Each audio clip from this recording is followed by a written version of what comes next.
Hey, it's John again. I'm playing Immaculate Grid. I'm going for a low time and a low rarity score, and I am playing grid number 80, which is the career war of Jeff Bagwell, or 79.9, if you're really keeping track. Bagwell I actually used on one of the daily grids. I played Friday and Saturday today, and I used Bagwell on one of them. I dedicated those grids to Paul Konerko and Jason Giambi based on their career home runs, 439 and 440 respectively. And I had the chance to use them in both grids, and I whiffed both times. But we'll see if I can get Bagwell in. He doesn't work for very many teams, but he works for a couple categories. We'll see if he comes up. That should actually make this easier. It'll be very binary one way or the other if he works, but I'll be on the lookout for it. Anyway, I'm gonna start sharing my screen and we'll get right into it. Hit and play, hit and go, and away we go. There we go. No, he won't work. Over here, see, that's a Pokey Reese combo right there. Grab Mark Lure. Actually, let's go Adrian Gonzalez in case I can't come up with anyone. I could have. It's all good. How about Manny on that World Series roster?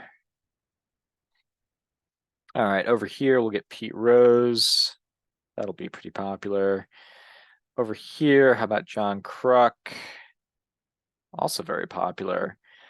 Let's get Rollins for World Series. Yep. All right, home runs done. Hit exactly 40 several times. Over here, let's go Greg Vaughn. And then 40 home runs for World Series champ Babe Ruth. Boom, 150 on the rarity score there in 57 or so seconds. A-Rod leading the way. He only hit 30 the year he did win a World Series. Tatis Jr. leading the way there. Forgot about that one actually. Went straight to Greg Vaughn in his 1998 season.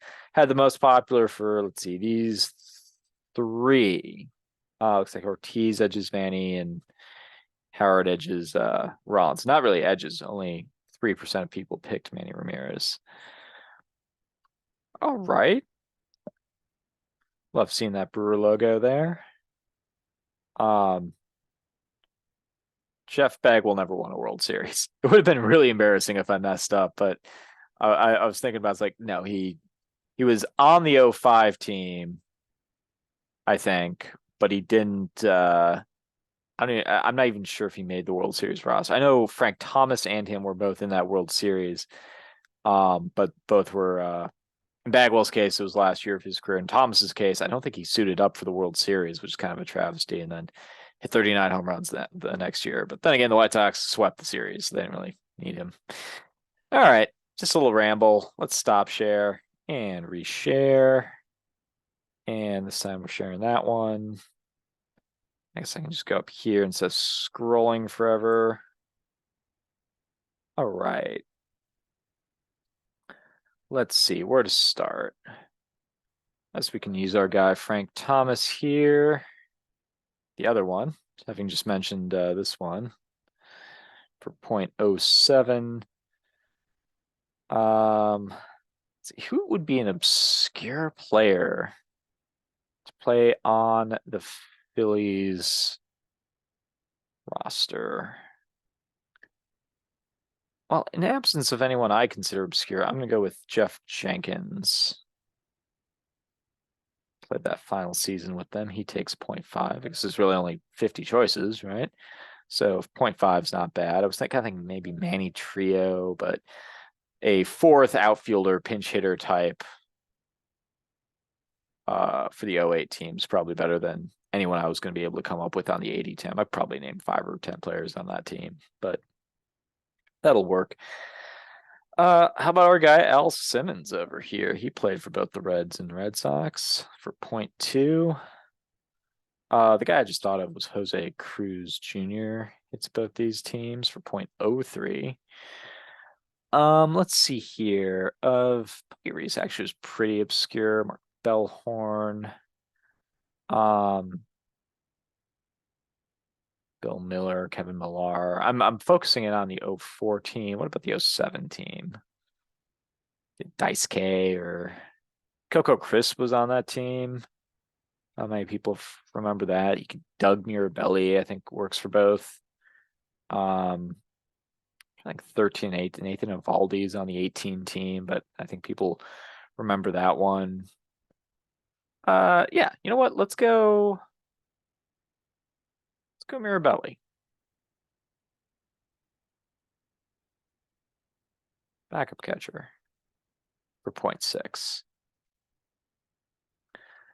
All right, let's see here. 40 home runs for the Red. I could go with rather Greg Vaughn on that one. 1999 season. Griffey will also work. Yeah, Suarez will work. Tony Perez, Johnny Bench both work. Sure, anyone from the 90s works. Foster obviously works a couple times. I think I mentioned Perez. And then there's Ted Kluszewski in the 50s. And only because this isn't Sporkle and I don't have to get the spelling, I can just start the spelling. I'm going to go with him. He takes 5%. Maybe it would have been better off with a Tony Perez because there's a few other of his teammates that would have worked. Maybe obscured him a little bit. Not sure. Let's see. Padres, I think, is a much shorter roster. I think you've got basically Greg Vaughn, who I played, Fernando Tatis Jr., who I played. Machado's never gotten to 40. Headley did not get to 40 that really good year. 2012, I believe. Chase Headley's 2012 season is I saw John Boy Media Talking Jake was talking about that one. Forgotten about that. Gonzalez, who I used, he hit 41 time. Phil Nevin works, Ken Caminiti works, and I think that's it. And of those, I think Nevin is going to be the best choice. Also for 5. All right, 40 home runs for someone who has played on a World Series champion and been on the roster. How many people remember that Johnny Mize played on 5 straight Yankee World Champion teams? For 0.2. And I'm gonna go with let's see, I think Quantrill doesn't work for the Phillies, right? I think I've messed that up before. So I won't go with him. I'm pretty sure he doesn't work for the Phillies. Now I'm trying to think, was it the Mariners they didn't work for and I messed that up? Or I think he does play for the Mariners, not the Phillies. Okay. In any event, it would be silly to throw a guess his way. How about Ron Gant? He does hit both these teams. 4.4. So rarity score of 12 overall, largely driven by 40 home runs. 9 options for the Reds. I'm thinking that Tony Perez might be a little better just because he was teammates with Bench and Foster. And so that might have split the, big red machines kind of take. Did I list everyone? I basically got Kluszewski, Bench, Foster, Perez. That's 4. Dunn makes 5. Greg Vaughn makes 6. Vaughn might have been better too. Griffey makes 7. Eugenio Suarez is 8. What am I missing? Or did I mention Dunn just now? Oh no, Wally Post. Wally Post might have been the best. I did not know about this season. It was a really good year. Good job. Led the league with 102 strikeouts. Imagine Adam Dunn striking out 102 times in the year. All right, well, that'll do it for this edition of Immaculate Grid, chasing the rarity score. It's a decent score, I think. Thank you so much for playing. I've got 10 more to make up, and then I'll be all caught up. So thanks for hanging with me for the last nearly a year. I'm coming up on a year here. I think 4th of July weekend, I'll be there. Anyway, thank you, and have a good rest of your weekend.